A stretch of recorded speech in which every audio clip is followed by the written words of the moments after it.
व्यासपीठावर विराजमान असलेले सर्व दिग्गज यांना माझा आमच्या सातारा विभागाचा मानाचा सलाम. आमचे आदरणीय गुरु म्हणा कमलाकर राऊत यांचा आज वाढदिवस आहे आणि त्याचबरोबर भव्य सेवापूर्ती हा कार्यक्रम आहे.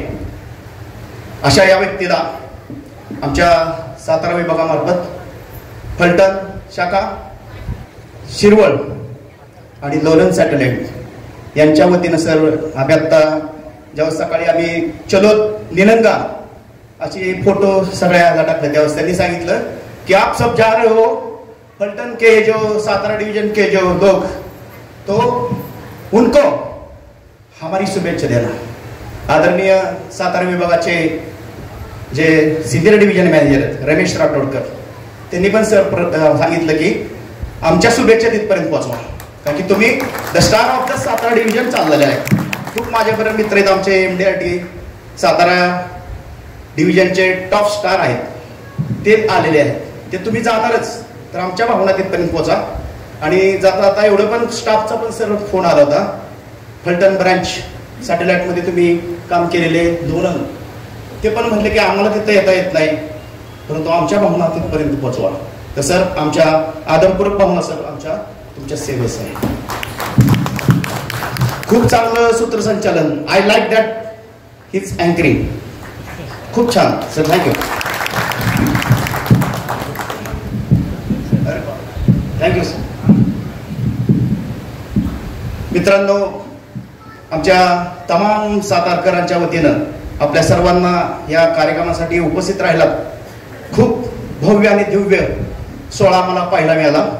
ज्यावेळेस इथं आम्ही आलो, आमची फलटणची टीम, सातारा विभागाची टीम, त्यावेळेस आम्हाला इथं जेवायला व्यवस्थित जेवण मिळालं सर. जेवण असं तसं नाही, भाकरी आणि त्याच्याबरोबर शेंगदाणे मिळाले आणि त्याचबरोबर डाळ मिळाली, वरण. खूप छान. आणि असंच जेवण आम्ही परत कधी असं कुठे खाल्लं नाही, परंतु खूप चांगलं जेवण, चविष्ट जेवण आणि प्रेमाचं जेवण मिळालं. मित्रांनो, या साहेबांच्या बद्दल जर काय सांगायचं म्हटलं तर एक दोन शब्द सांगतो, का की यांचे डोळे माझ्याकडे आहेत. सांगायचं म्हणजे सर ही कोण माणूस आहे, हे कमलाकर राऊत कोण आहे माहित नाही, पण हे व्यक्तिमत्व जेव्हा फलटणला येऊन धाडलं तेव्हा अशा ऑफिसमध्ये धाडलं की जिथं खूप प्रॉब्लेम्स, ऑफिसमध्ये खूप प्रॉब्लेम असतात, खूप युद्ध असतं, एका संघटने युद्ध दुसऱ्या संघटनेबरोबर. अशा वेळेस त्यांनी आपल्या फलटणची खूप मोठी अशी कमान आपल्या हाती पेलली आणि ते यशस्वी करून दाखवले. सरांच्या बाबतीत जर काय बोलायचं म्हणलं तर एक समोरचाच एक मुद्दा आहे, आमचे सगळे मित्र आहेत त्यांच्या समोरचा, की एक एजंट एक नुकताच 2 वर्षापूर्वी त्यांनी LICची एजन्सी घेतली होती आणि त्याला 3 वर्ष पूर्ण झाले होते. आणि अशा वेळेस त्या एजंटांनी फेस्टिव्ह ॲडव्हान्ससाठी एक अर्ज दिला होता की सर, सगळे एजंट म्हणतात की तुझं 3 वर्ष पूर्ण झालेले आहेत आणि तुला फेस्टिव्ह दिवाळीचा ॲडव्हान्स मिळणार आहे. आणि अशा वेळेस त्यांनी पण अर्ज केला होता, परंतु काय कारणामुळं त्या एजंटचा जो अर्ज आहे तो ऑफिसने नाकारला, कारण की टेक्निकल प्रॉब्लेम होता. त्या एजंटाला ते जे पैसे मिळणार होते त्या पैशावर त्यांनी स्वप्न बघितलं होते की माझ्या मुलीसाठी, माझ्या मुलासाठी कपडे घ्यायचे आणि माझ्या घरात चांगल्या प्रकारे दिवाळी साजरी करायची, असे एक स्वप्न घेऊन आलेला हा एक रोहिदास जाधव नावाचा एजंट. त्याला कळलं की बाबा आपला फेस्टिव्ह ॲडव्हान्स ऑफिसने नामंजूर केलेला आहे. आणि ज्यावेळेस ही बातमी, ही खबर आमच्या आदरणीय राव सरांच्या जवळ आली त्यावेळेस ते म्हणले की त्याला बोलून घ्या आणि खिशातील एक मोठी रक्कम त्याच्या हातात सुपूर्द केली. असे हे तो एजंट खूप गरीब होता. तो नुकताच कपड्याच्या दुकानामध्ये 6,000 रुपये कमवत होता आणि अशा वेळेस त्यांनी LICची एजन्सी घेतली होती. पण नेक्स्ट इयरमध्ये जेव्हा रावसाहेब तिकडून कळंब ब्रँचला आले, आमच्या आदरणीय कळंब ब्रँचचे काही मित्र आहेत, बापराव फड पण आहेत पुणे ब्रँचवरून, तर तो एजंट इतका मोटिवेट झाला की तो MDRT झाला.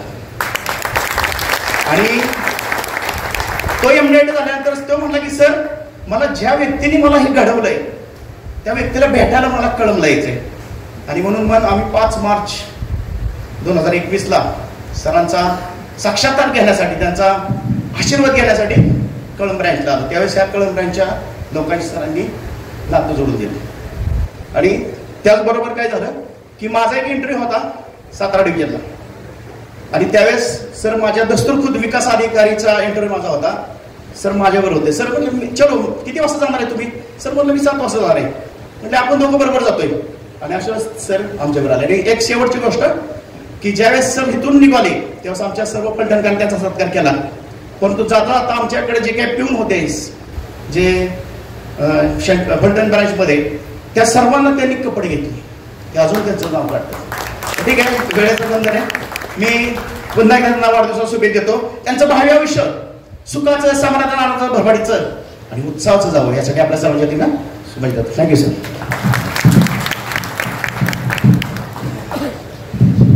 आता